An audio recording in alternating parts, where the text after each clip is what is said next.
Big shock, Apple just announced the date for their next event. It's going to take place on Monday, June 10th, and this is, of course, for their annual Worldwide Developers Conference, or more fondly known in the Apple community as WWDC, or should I say AI, because if you are looking at the event invite, if you are reading the tea leaves from Apple's top executives, or more plainly, just looking at whatever Tim Cook has been saying for the past few months about artificial intelligence, we expect that WWDC is going to be a make or break moment for Apple in the world of artificial intelligence. It's plainly clear that Apple has been pretty late to the game with AI features on any of their platforms. They basically don't have really any native AI features on their platforms that are really consumer facing. Obviously, Apple has a bunch of like AI stuff that works behind the scenes, but really no user kind of like inputs for generative AI or even something like a Siri chatbot, right?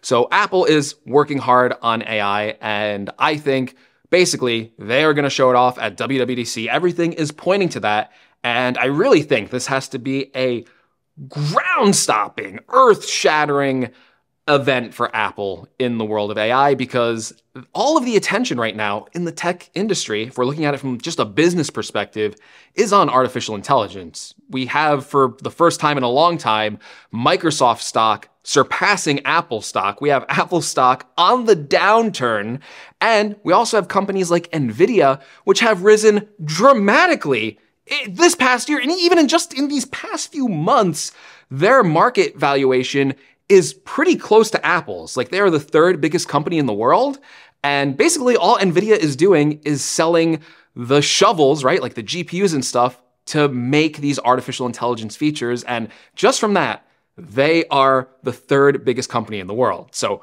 Apple really needs to catch up here, not only from, a consumer perspective of they need these AI features that consumers want to use, but they also need to do it from a business perspective, because there's a lot of pressure for them to innovate in this field, because this AI industry seems like it might be the next biggest thing in the tech sector since the invention of the smartphone. So of course, Apple's gonna wanna be there. So for this video, I wanna talk about everything that is coming at WWDC, and I wanna really focus on what Apple's strategy might be here with these certain AI features. And also, obviously, I know not everyone's jazzed about software updates or AI features, so I also wanna tell you about what hardware I expect to see at WWDC this year. And let's start with a bombshell. iOS 18. Mark Gurman is saying that this is going to be the biggest update in the iPhone's entire history, and that sounds kind of crazy to me when you consider that this is the 18th iteration of the iPhone software, and for the past few years, it's kind of felt like we've been at peak smartphone, at least in terms of software, right? Like, it doesn't feel like there's really much more you can think of that would be pretty groundbreaking to do on a smartphone. And honestly, for those groundbreaking features, I think Mark Gurman's really referring mostly to AI features, but there are some other features coming to iOS 18 that I want to touch on before we talk about these AI features. One of them, which a lot of people seem to be really excited for, and I quite frankly am not, because I've never really seen the purpose of this on Android phones, is that users are, for the first time in iOS history, going to be able to place apps or widgets wherever they want on the screen. Obviously, up until this point, you've had a very rigid system with iOS where they basically snap into a grid view and you have to place them like in order. Like, you can't put gaps in between apps. And now apparently you're gonna be able to do that. It's gonna be very much like Android, where you can place an app or a widget anywhere and you can kind of customize your home screens more to your liking. Again, I've never really seen the point of this. If you have a page, why not put all the apps on it, right? Like, why would you want gaps and free space there? I don't see what kind of certain aesthetic that is. I just want to get to my apps as quickly as possible, usually when I'm on like my iPhone's home screen. And most of the times now, I just have like one page of apps, and then everything else I put into the app library. So I know a lot of people are excited for this because they want more customization, but I really don't think that's a big deal. What might be a big deal, though, is Apple supporting RCS for the first time. So yeah, Apple needed, I think, to add RCS to just make this experience better. And RCS is going to bring over a lot of features that basically work really well on iMessage. So you're gonna be able to use Wi-Fi to send messages. You're gonna be able to send higher resolution photos and videos. You're going to be able to do group chats more easily with Android users. All of that stuff is going to be included with RCS. And, as far as like green bubble versus blue bubble, I still expect like RCS to be green bubbles because it's still not iMessage, but it's going to act and behave more like an open standard version of messaging.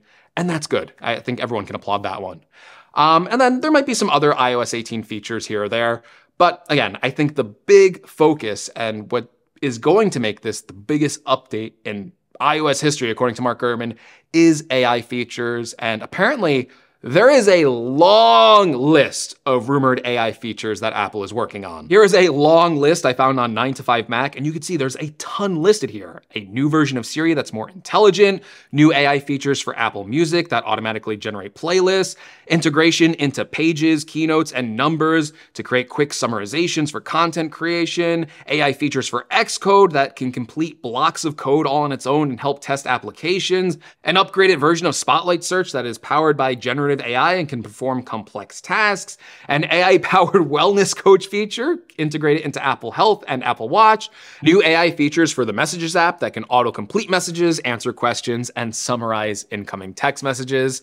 So yeah, there's a lot of rumored AI features that could be coming to iOS 18, and there's probably a lot of features that Apple is working on related to AI that haven't even been rumored yet because there's just a lot you can do with AI, and there's a lot of unknowns with AI and what it's actually capable of. So maybe they'll actually have a groundbreaking announcement, something new in the field of AI that no one's ever attempted before. So that's why I'm kind of excited. It's like a big open book. We really don't know what features Apple is going to implement with their artificial intelligence play or with their artificial intelligence strategy. Like, what does Apple think about large language models? What do they think about generative AI? Will they use some AI features to enhance some of their apps?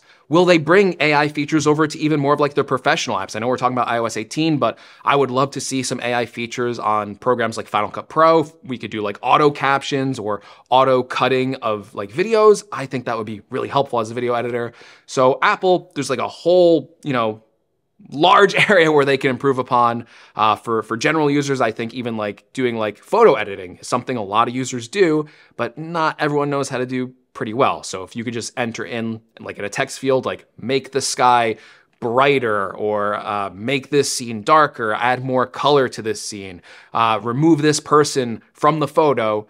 Those are all things that you can do right now with existing tools, but most people don't know how to do that. And if you could just type that on your iPhone and it does it automatically, those are features that consumers are really going to appreciate. I think the most obvious AI play for Apple and something they can really improve is Siri, right? Siri's been the butt of so many jokes over the years because a lot of people view it as the worst personal voice assistant.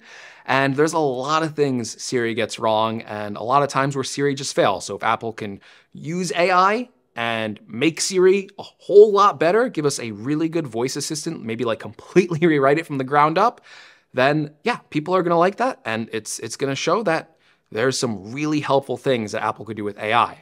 Now, whether Apple will do this all in-house or license existing AI technology really isn't known at this point. There have been a lot of concrete rumors that Apple is having talks with other AI companies, including OpenAI and Google, to implement some of their AI features or maybe even license their entire AI program. I believe that's what Apple wanted to do with Google, with their Project Gemini. They actually wanted to license that technology to use with their platforms. So we'll see if this AI play by Apple is more in-house at WWDC with a lot of their own inbuilt features, or if it's more licensing third parties. But honestly, I think it's probably gonna be a mix. I think Apple, there's a lot of iPhone users, so for Apple to do all these queries with like Siri, it might be a lot for servers, right? So they might have to license like a third party like OpenAI or Google.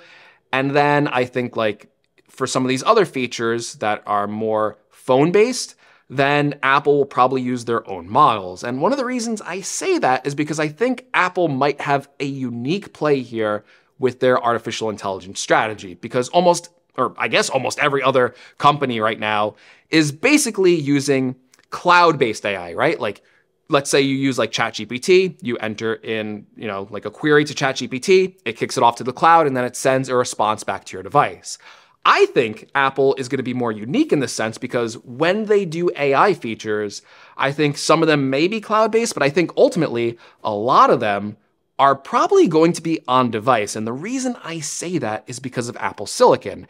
Apple has a unique chance here and a unique hardware strategy that no one else has, and that is that they are completely in control of the silicon across all of their devices. And when you look at the A series chips or the M series chips, Apple has these neural engines in there that are capable of processing like these AI requests. So personally, when I look at what makes Apple unique, how could they make this a better experience for AI, for consumers, rather than relying on an internet connection to like a cloud service, which can be slow at times, maybe the hardware in our phones and our Macs and our iPads are powerful enough at this point where they can do a lot of these simple requests. And because it's on device, it'll be private and maybe even faster than what a lot of these other cloud services are offering. So when I think about Apple's like master plan for AI, that to me makes the most sense. If you tell people that there's these amazing AI features and they're features that people actually want to use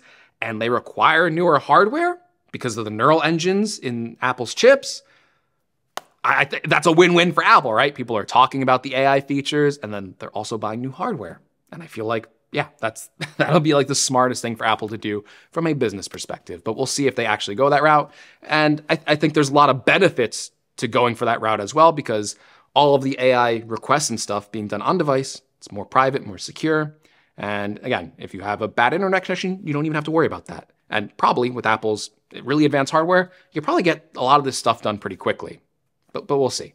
But yeah, that's basically like the major changes coming to iOS 18. Now, at this point, I would kind of tell you about, the next version of Mac OS, the next version of Watch OS, iPad OS, but there really aren't that many rumors around this. And I imagine if Apple is working on AI features for the iPhone, obviously those AI features are going to roll out to most of those other platforms as well. I think it's really telling that with the recent M3 MacBook Air release, in the press release, Apple pitched it as the best consumer laptop for AI, and they don't even really have any AI features. So if you're looking at that comment, you're basically going, okay, there's going to be some AI features on macOS as well that they haven't rolled out yet. So even though we primarily talked about iOS 18 AI features, everything I just said is probably also coming to the other platforms as well. Now, I know this is probably not on the most exciting list for everyone watching this video because not many people have this, but this is also the first time we are going to see major announcements coming to the next version of Vision OS. So obviously Apple Vision Pro is the newest product lineup from Apple. We are on Vision OS 1.1 right now, so I'm expecting some pretty major changes to come to the Apple Vision Pro with Vision OS 2.0. I don't really know many rumors right now about that, but I expect we'll be able to do things like rearrange the apps on our home screen, which you really can't do on Vision OS 1 right now, which is weird. But yeah, I'm expecting some pretty cool features for Vision OS 2, and that's probably what I'm most excited to see. What is the future of Apple Vision Pro? Where is that product headed? And I think Vision OS 2 is going to give us a lot of clues for that. What about hardware though? Because even though WWDC is generally a very heavy software-focused event, I think we're also going to see some new hardware at this event as well. And I think that's primarily going to be with Mac desktops. So the remaining Macs that need to be updated to the M3 lineup are the Mac Mini, the Mac Studio, and the Mac Pro. And those are all, kind of very similar in their form factors, right? They're desktops that you connect to a screen. So I expect we'll see that announced at WWDC. So a refresh to the Mac Mini with an M3 and an M3 Pro chip, a refresh to the Mac Studio. That's gonna have an M3 Max chip, which we've already seen, but then also an M3 Ultra chip, which is gonna be, based on the M3 Max chips, if it's just two M2 Max chips put together, it's gonna be powerful, right? Like that thing's gonna be crazy in CPU and GPU performance.